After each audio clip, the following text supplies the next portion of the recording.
In the headlines of this hour on VTV News, Vietnamese top leader holds phone talks with South Korean president and Japanese prime minister. Later on, President Ho Chi Minh's testament becomes great inspiration for young people. In our world news, escalating tensions between the US and Venezuela.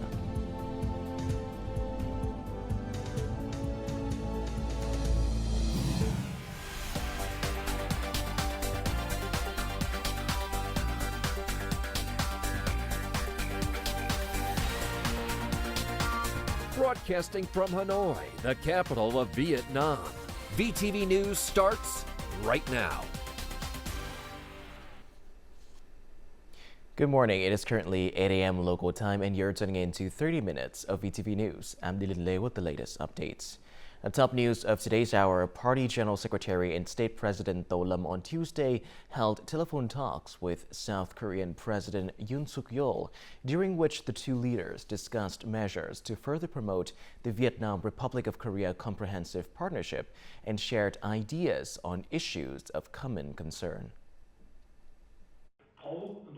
The South Korean president expressed his condolences over the passing of Party General Secretary Phu and his belief that the party and state of Vietnam, led by General Secretary and State President Tô Lâm, will continue to reap greater successes, enhancing the position and reputation of Vietnam in the world arena. Party General Secretary and State President Tô Lâm noted that the Vietnam-South Korean relations have grown rapidly over the past 32 years across all fields, especially after the two countries upgraded their ties to a comprehensive strategic partnership. The two leaders agreed to further strengthen mutual understanding and political trust through maintaining high-level exchanges and meetings, increasing cooperation in security and defense, and promoting economic, trade, and investment cooperation in a substantive, effective, balanced, and sustainable manner. They concurred to work together to raise two-way trade to $150 billion in 2030. The Vietnamese top leader welcomed South Korean firms to join key investment projects in Vietnam, while the South Korean president pledged to increase the import of Vietnamese agricultural products. They also vowed to strengthen cooperation on regional and international issues. The South Korean president invited General Secretary and State President Tô Lâm to visit South Korea soon, and the Vietnamese top leader accepted the invitation with pleasure. Also on Tuesday, Party General Secretary, State President Tô Lâm held phone talks with the President of Japan's Liberal Democratic Party and Prime Minister Kishida Fumio. More on this up next. Prime Minister Fumio said he believes that Party General Secretary, State President Tô Lâm will continue to play a crucial role in promoting and deepening the Vietnam-Japan relationship, stressing that Vietnam is an important partner of Japan in the region and the world. The Vietnamese top leader reaffirmed that Japan is a key partner of Vietnam in its foreign policy of independence, self-reliance, peace, friendship, cooperation, and development. The two leaders expressed their satisfaction at the strong, rapid, and comprehensive development of bilateral relations. They agreed to continue strengthening political trust and mutual understanding, enhancing the effectiveness of dialogue mechanisms and bilateral cooperation, intensifying economic cooperation as a key pillar of their relationship, and deepening connection between their economies. The Japanese leader emphasized that Japan will continue to contribute to Vietnam's development through official development assistance and expand cooperation with Vietnam in digital transformation, green transition, and training high-quality human resources. The Vietnamese leader affirmed that Vietnam will continue to improve its investment environment, enhance infrastructure quality, and welcome foreign businesses, including Japanese companies, to invest and operate in Vietnam. The two leaders also discussed international and regional issues of common concern, including those related to the East Sea, and agreed to strengthen cooperation to reinforce a peaceful, secure, and stable environment in the region. Prime Minister Phie has issued a directive on managing the state budget estimate, with a firm resolve to achieve the highest possible fulfillment of the 2024 budget goals and tasks. The Prime Minister called on ministries, branches, and localities to resolutely carry out the task of collecting the state budget, striving to complete the assigned revenue estimates at the highest possible level. They must implement revenue management solutions in a coordinated manner, prevent revenue loss, and ensure accurate, adequate, and timely collection. Furthermore, there is a need to continue studying and refining tax regulations on houses and land. Emphasis should be placed on promoting digital transformation and applying information technology to enhance the effectiveness and efficiency of revenue management, particularly from e-commerce transactions and foreign suppliers. They must strive to exceed the state budget collection for 2024 by 10% over the estimate assigned by the National Assembly and to increase the 2025 budget collection by about 5% over the estimated implementation in 2024.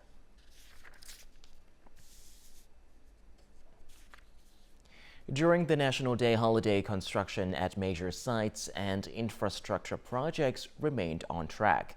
The goal across the board is to complete the projects swiftly and efficiently, ensuring the highest quality. The Port Number 5 and 6 projects in Lạch Huyện, Hải Phòng City is in its final stages. Construction continued during the holiday to accelerate progress. Oversized and heavy equipment is currently ready for installation, and the remaining equipment packages are 95% complete. By February 2025, the project will be completed and capable of handling cargo from large ships of up to 24,000 till. Cargo from Hải Phòng will then be shipped directly to the US and Europe. In nearly 40 degrees Celsius heat, thousands of workers and engineers on Phase 2 of the North-South Expressway in Hà Tĩnh Province are working to accelerate progress. All our employees worked during the holiday. We are currently constructing the road surface and developing the accompanying traffic infrastructure, aiming to complete the project by April 30th next year. In the southern region, the T3 terminal project at Tân Sơn Nhất Airport remained busy during the holiday. The Ho Chi Minh City Labor Federation visited and encouraged workers who continued through the holiday, reinforcing their commitment to complete the project as planned. We encourage workers to work responsibly, safely, and efficiently. To address traffic infrastructure bottlenecks in the Mekong Delta, 32 construction sites with nearly 150 pieces of equipment and 530 workers operating in 3 shifts per day to complete the project by September the 2nd next year. We have gathered enough sand and gravel. We're speeding up construction. Favorable weather would be advantageous.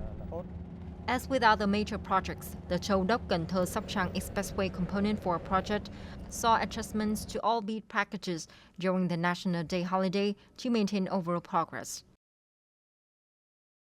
The contractor has been working throughout the holidays, including National Day. Construction on 12 sections of the North-South Expressway Project Phase 2 has reached 46% of the total investment.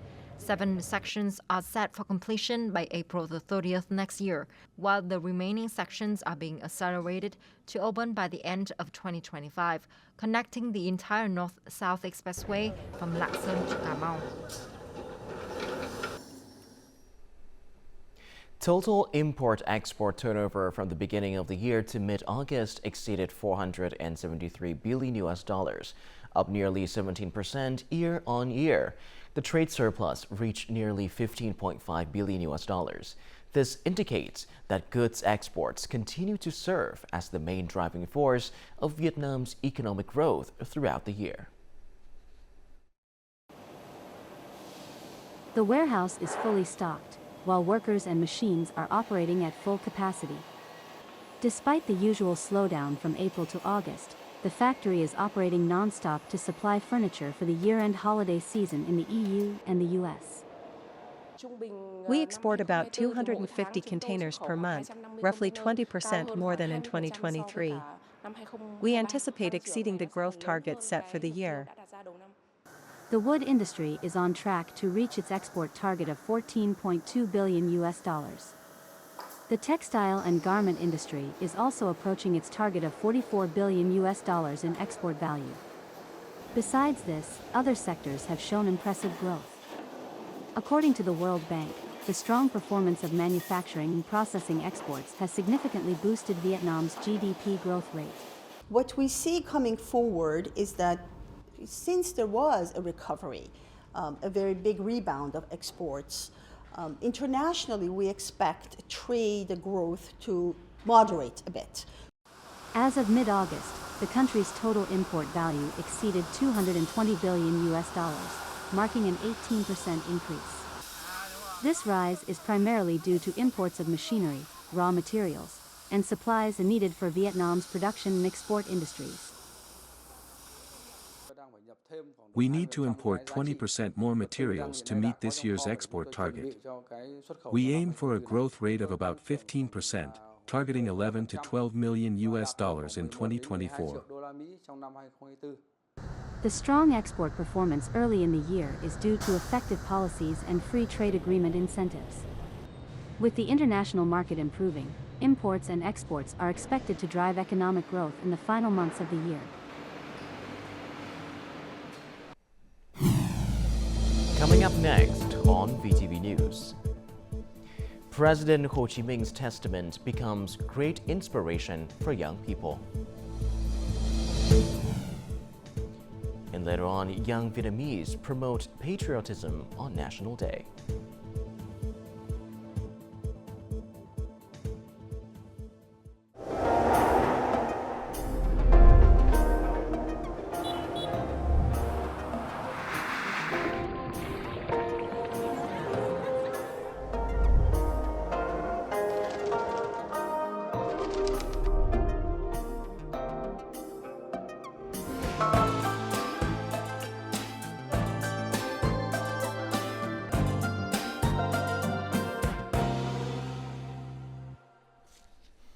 Welcome back to VTV News. Now on to other important updates.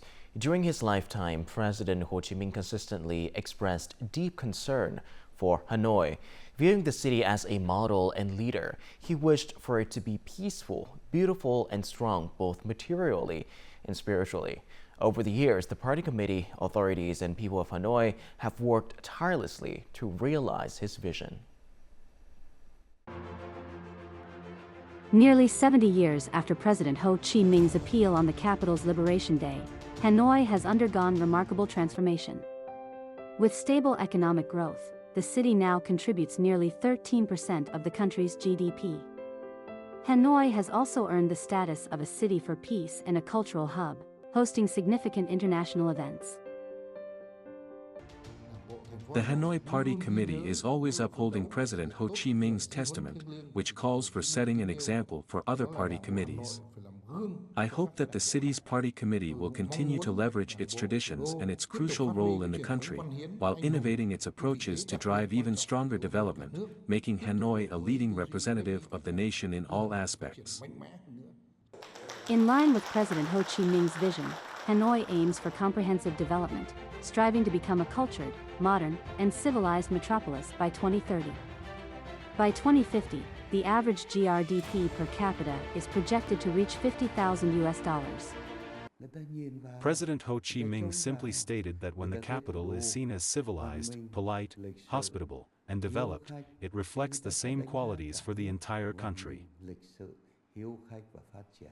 To achieve these goals, Hanoi is strengthening the party's leadership by enhancing the quality of party cells and members. Exemplary party members, cells, and committees form the crucial foundation for leading, directing, and promoting the party's policies and guidelines to cadres, members, and the public. They also serve as a driving force for the development of the Hanoi Party Committee. Hanoi is working diligently to fulfill President Ho Chi Minh's vision, aiming to remain the political, economic, and cultural center of Vietnam's innovation and integration. 55 years have passed since President Ho Chi Minh wrote his final words in his testament. Looking back at this important historic document, President Ho Chi Minh emphasized the importance of developing young generations in terms of morality, intellect, and physical health, as young people represent the future of the country. Until now, President Ho Chi Minh's testament, which reflects his will and ideology, still live on and are often cited as the moral foundation for young Vietnamese to develop themselves and contribute to nation building. Whatever happens, we must keep firm our resolve to fight the U.S. aggressors in the quest for a total victory. President Ho Chi Minh's strong calls, as written in his testament, inspired thousands of students in Saigon to stage protests against the American war in Vietnam in 1970s. The enemy tried to prevent the Vietnamese people from the spread of President Ho Chi Minh's testament. However, students in Saigon sought out many ways to absorb the core values of his testament. The strike became a student anti-war movement. The student anti-war movement in Saigon contributed to the Great Victory in 1975. After Vietnam was unified, the Vietnamese Communist Party has always prioritized the role of young generations. Young people not only represent the future of the country, they are one of society's main agents of change and progress. President Ho Chi Minh's teachings have inspired many young Vietnamese to contribute to nation building and development. Following his teachings, we have tried our best to contribute to the nation building and development. We have carried out many projects to bring history to life and help students and people in remote areas to learn more about President Ho Chi Minh's ideology, morality, and lifestyle. 30,000 Vietnamese students and intellectuals. Vietnam is always embedded in our hearts. We hope to create a better future for Vietnam. Uncle Ho said, "Culture lights the way for the nation." Young Vietnamese people deeply respect and are grateful for President Ho Chi Minh's sacrifice. I want to compose more epic songs of him and the country.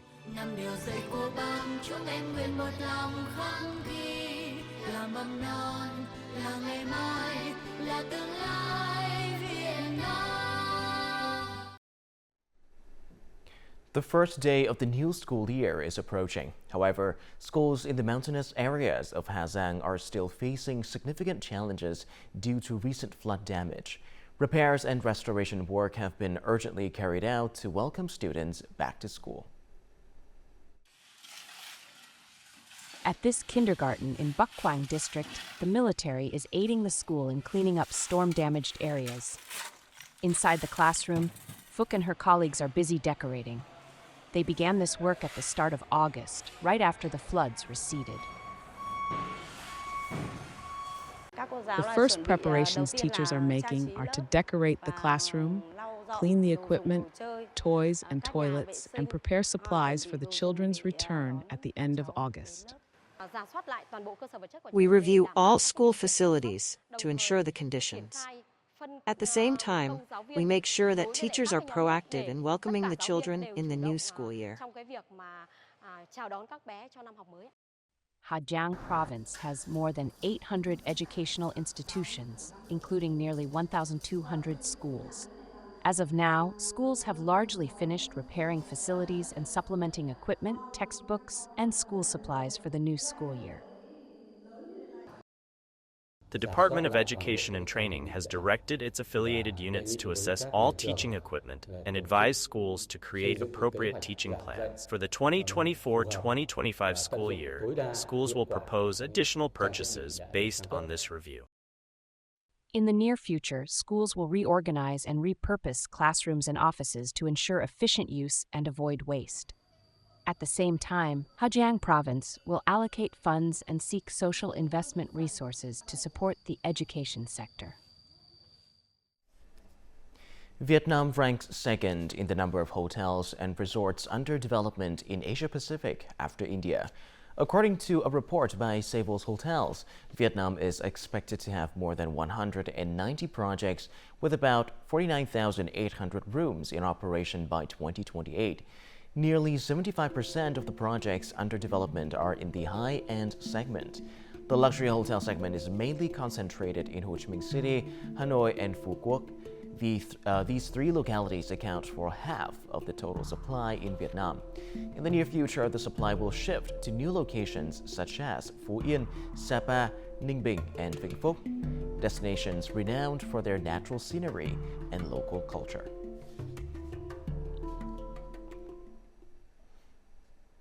On the occasion of the National Day, roads and alleys across Vietnam adorned with national flags became the background for young people to express their national pride through photos capturing unforgettable moments at historic sites. Their patriotism and national pride were also promoted on social media with the use of catchy and engaging music made by young artists. With hashtag National Day, nearly 10,000 videos have gone viral and reached more than 200 million views. These videos are part of a campaign on social networks that calls for Vietnamese people to spread their love for the fatherland on the occasion of the National Day. We aimed that hundreds of LED screen locations nationwide would be covered with the national flag on September 2nd. This way, Vietnamese people would take beautiful photos capturing touching moments of the country. Inspiring videos conveying patriotism and national pride have gone viral on social media in recent days. One of them is music video Vietnamese Children, which impresses people with a combination of traditional and contemporary music. Through this project, I hope young people, especially children from 1 to 12 years old, will learn Uncle Ho's teachings better.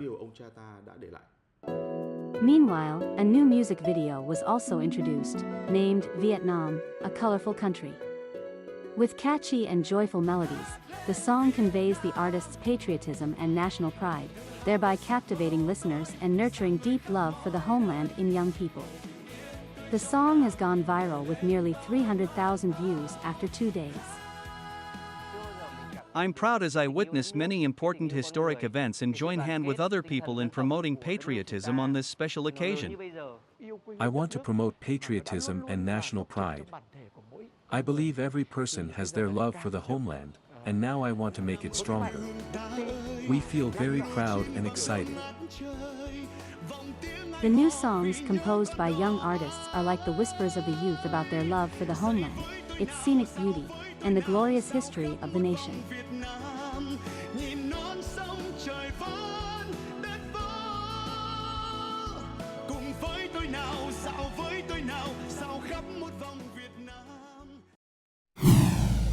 Coming up next in our world news. Escalating tensions between the US and Venezuela.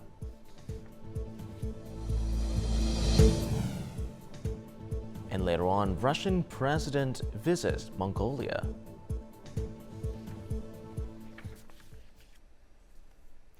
Now moving on to our world news, the Venezuelan Foreign Ministry on Monday strongly condemned the U.S. government's order to seize a plane used by Venezuelan President Nicolas Maduro. The plane, a Dassault Falcon 900EX, was seized in the Dominican Republic on Monday and has been brought to the U.S. state of Florida. The plane, registered to San Marino, was widely used by the Venezuelan president for foreign travel. U.S. officials allege that the plane was illegally purchased through a shell company and smuggled out of the U.S. in violation of sanctions and export control laws. The U.S. move came as President Maduro, his associates, and the OPEC member states' vital oil sector are under heavy U.S. sanctions. Venezuela's Attorney General's office said on Monday a court had issued an arrest warrant for opposition leader Edmundo Gonzalez, accusing him of conspiracy and other crimes. According to the prosecutor's office, Gonzalez is suspected of usurpation of functions, forging a public document, instigation to disobedience of the laws, and association to commit a crime and conspiracy. Gonzalez failed to respond to summonses to testify about opposition website that published incorrect results in the Venezuelan presidential election. In addition, the prosecutor's office has also launched a criminal investigation against opposition leader Maria Corina Machado and the voting website of her faction. Venezuelan authorities arrested more than 2,400 people who protested the outcome of last month's presidential election. According to the Kremlin, Russian President Vladimir Putin has arrived in Mongolia on an official visit at the invitation of President of Mongolia Ukhnagin Khurelsukh to attend celebrations of the 85th anniversary of the joint victory of the Soviet and Mongolian armed forces on the Khalkhin-Gol River. In their meeting on Tuesday, Russian President Putin emphasized that relations with Mongolia are among the priorities of Russia's foreign policy in Asia. They have been brought to a high level of comprehensive strategic partnership. Meanwhile, the Mongolian leader said he hoped the visit would boost trade and economic cooperation between the two countries, especially in key areas such as energy, culture, education, and humanitarian cooperation.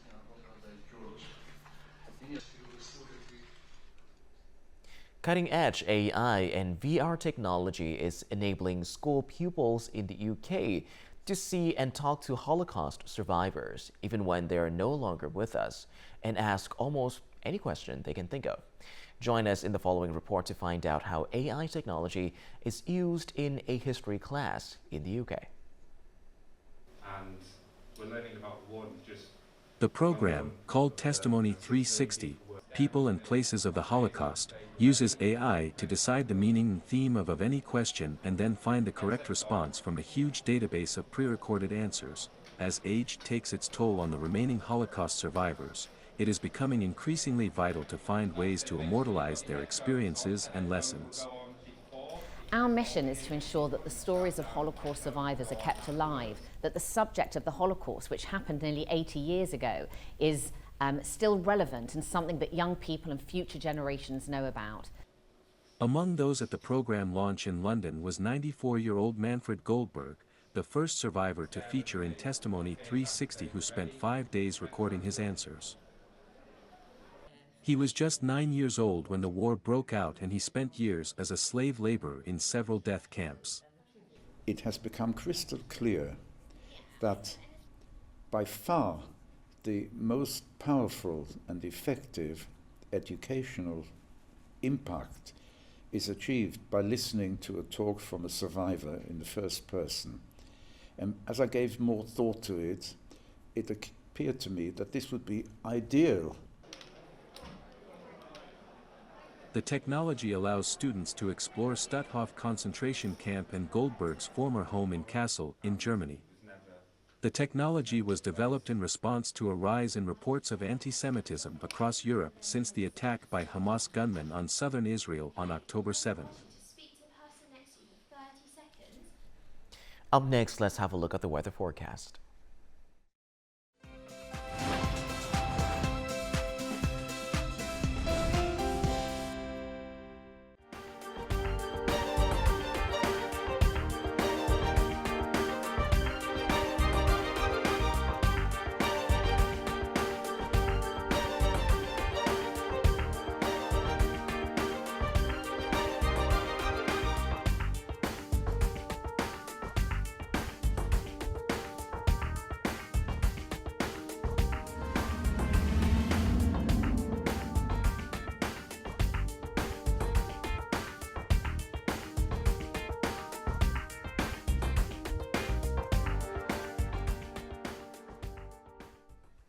And that is all that we have for this hour on VTV News. To rewatch our program, you can visit our website or YouTube channel or download a mobile app VTVgo for more. Thank you for watching, and goodbye for now.